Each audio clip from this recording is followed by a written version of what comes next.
So the introverted intuitive moves from image to image, chasing after every possibility in the teeming womb of the unconscious, without establishing any connection between them and himself. Just as the world of appearances can never become a moral problem for the man who merely senses it, the world of inner images is never a moral problem for the intuitive. For both of them, it is an aesthetic problem, a matter of perception, a sensation. Because of this, the introverted intuitive has little consciousness of his own bodily existence or of its effects on others. The extrovert would say, reality does not exist for him. He gives himself up to fruitless fantasies, the perception of the images of the unconscious, produced in such inexhaustible abundance by the creative energy of life.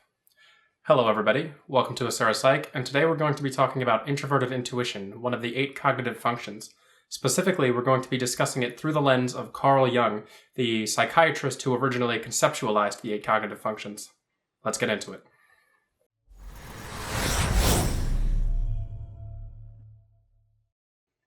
Before we can get into specifics with introverted intuition, first we need to know how Carl Jung categorized and grouped the 8 cognitive functions. There were 2 primary grouping methods that he used. The first was objective and subjective functions. Extroverted functions are objective because they deal with the outer world of objects, the thing that the individual or function is relating to on an external level. Whereas introverted functions are subjective. They are subjective because they deal with the inner world of subjectivity, the inner world of self.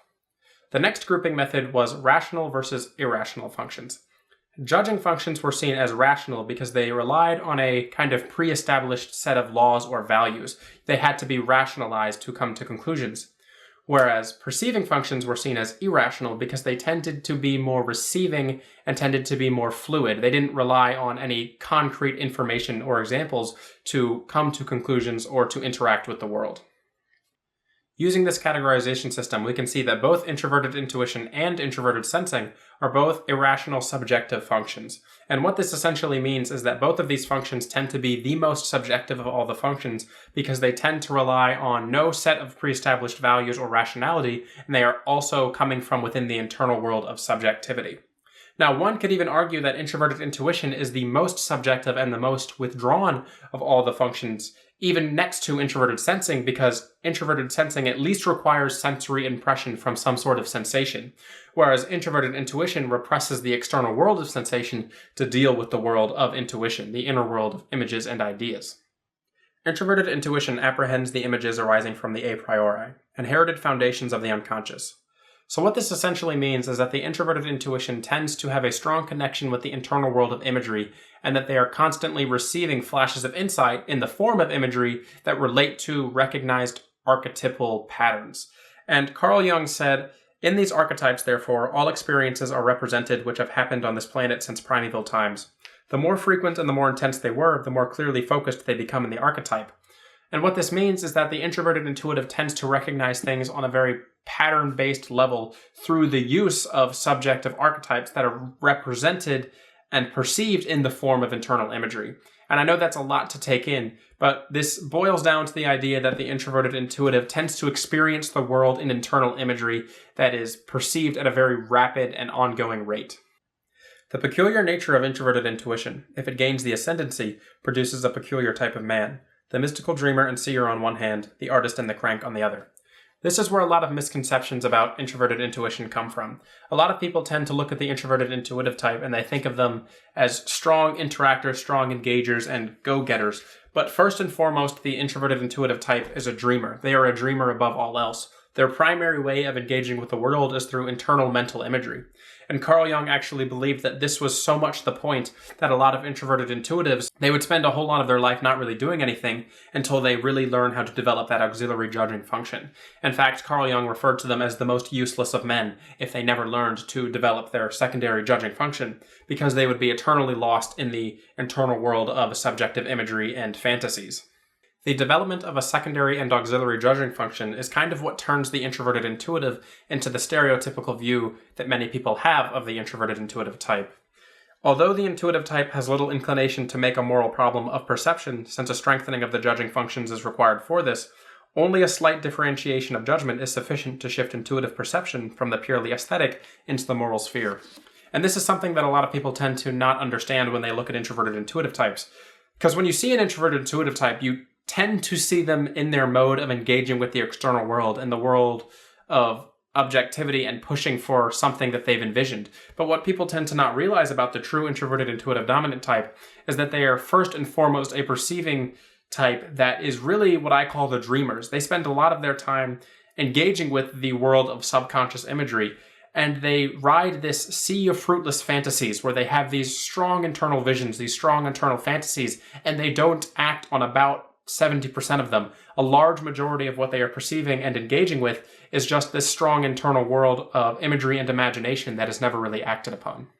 The moral problem arises when the intuitive tries to relate himself to his vision, when he is no longer satisfied with mere perception and its aesthetic configuration and evaluation, when he confronts the questions, what does this mean for me or the world? What emerges from this vision in the way of a duty or task, for me or the world?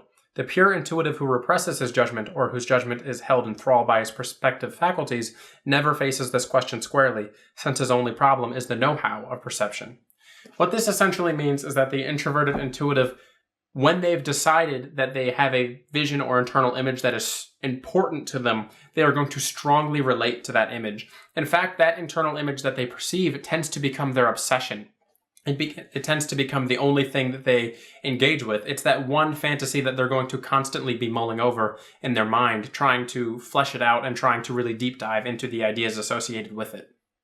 His judgment allows him to discern, though often only darkly, that he, as a man and as a whole human being, is somehow involved in his vision, that it is not just an object to be perceived, but wants to participate in the life of the subject.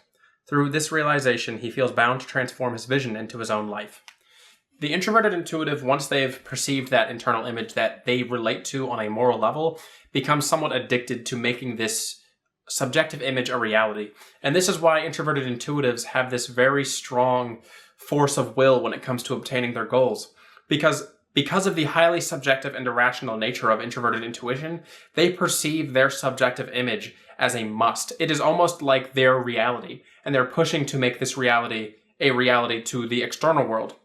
So in doing so, they will begin to ignore external factors that may be something that most people would see as obstacles in the act of making their inner vision a reality. They're going to be the ones who are just going to simply push through all problems, ignoring any details or issues associated with it to ensure that their inner vision is produced and brought into reality. This is also a problem area for the introverted intuitive, though, because if you've ever met an introverted intuitive, an INTJ or an INFJ, who has failed to meet their goal or has failed to make their inner vision a reality, they become unconsolable. There's nothing you can do to help them. There's nothing you can do to make them feel better. There's no way to cheer them up because their inner vision is a must to them. It is an absolute. They have to make it a reality. And they will tend to further withdraw into introverted intuition or act in extroverted sensing towards of ways to kind of make up for this negative feeling that they're having. But the issue is that the further they withdraw into introverted intuition and the further they fail in obtaining their inner vision, the more sacrifices they tend to be willing to make. And this is the real problem and unhealthy area for the introverted intuitive type, because as they fall further and further into introverted intuition, into making sure that their vision is a reality, they're going to start sacrificing almost anything to make sure that they obtain their goal. They might stop being friends with people who are slowing them down. They might abandon family members. They might give up things they enjoy. They might risk their personal health. And it's because all of these things, anything that is associated with the external world, the further they fall into introverted intuition, the more likely these things are to be seen as simply as resources or obstacles that need to be gotten rid of to ensure that they can achieve this internal world of vision and this internal world of imagery.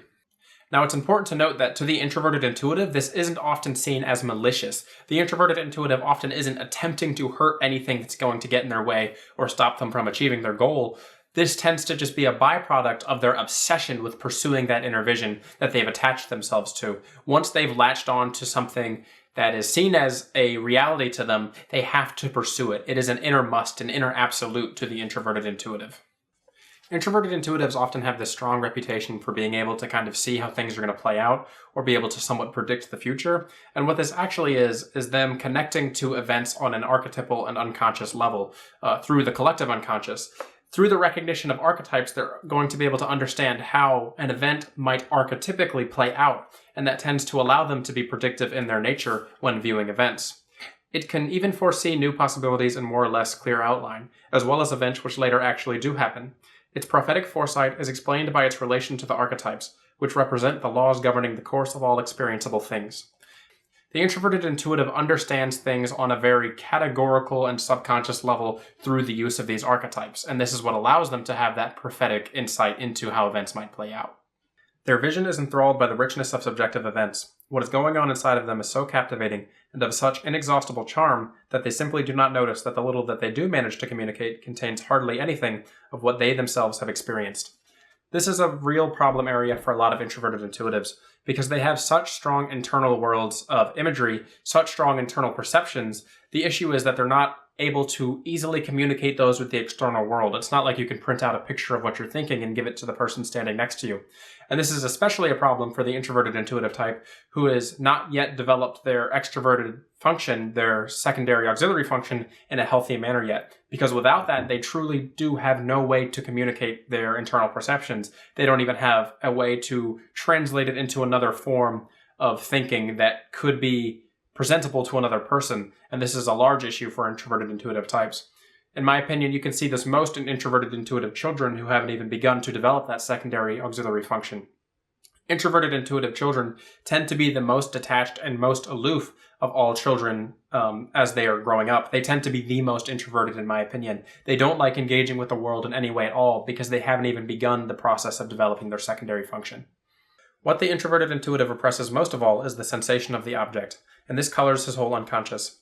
The unconscious personality can best be described as an extroverted sensation type of a rather low and primitive order. Instinctuality and intemperance are the hallmarks of this sensation, combined with an extraordinary dependence on sense impressions. The introverted intuitive type who falls into this extroverted sensing grip is likely to act like a very unhealthy extroverted sensing type. They're likely to indulge in short-term bursts of sensory pleasure because they want to be engaging in this world of sensation, but they don't know how to manage it in a healthy manner. The form of neurosis is a compulsion neurosis with hypochondriacal symptoms, hypersensitivity of the sense organs, and compulsive ties to particular persons or objects. Alright everybody, I hope you've enjoyed this primer on introverted intuition, and I know introverted intuition can be difficult to explain and hard to teach, but I hope you've at least learned something from this video. In my opinion, the main takeaway from introverted intuition is that it is an irrational, subjective function. It very much so comes from within and is focused on that internal world of images that is related to the unconscious and the archetypes of the collective unconscious. The introverted intuitive type as an archetype is the dreamer above all else, and that is something that a lot of people tend to not understand, in my opinion. The introverted intuitive type is very much so lost within their own head a large majority of their life when they're not engaging in that secondary auxiliary judging process. All right, everybody, this has been Asura at Asura Psych. I hope you've learned something. Have a good one.